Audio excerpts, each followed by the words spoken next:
This is Health Broadcasting Service HBS Radios, your global pioneers in specialist radio broadcasting, bringing you everything to enhance your health and well-being. Health is your human right.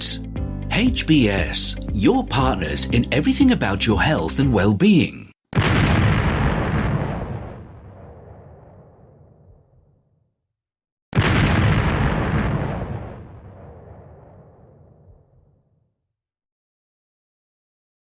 The HBS Daily News Dose coming to you from the Health Broadcasting Service HBS Radio Live Channel, UK.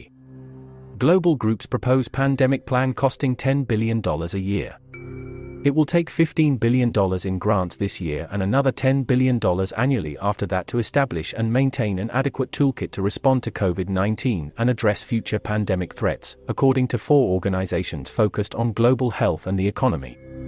The estimate is laid out in A Global Strategy to Manage the Long-Term Risks of COVID-19, a working paper published on Tuesday by the International Monetary Fund, in partnership with the Coalition for Epidemic Preparedness Innovations, the Global Fund and Wellcome Trust. In the paper, the 4 global groups said that ending the pandemic everywhere remains an urgent economic, health and moral priority for the world.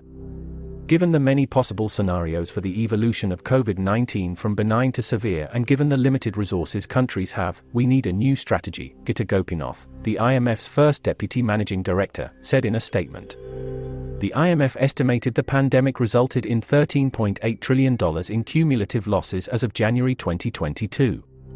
Gopinath told a news briefing that the IMF expected to revise down its global growth forecast later this month to factor in the cost of the Russian invasion of Ukraine and the continued pandemic.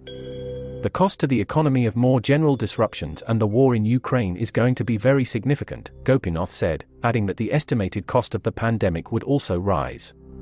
Since the pandemic is not over, and we have disruptions to the supply chain that continue and other costs, including human capital, that number is only going up, Gopinath added.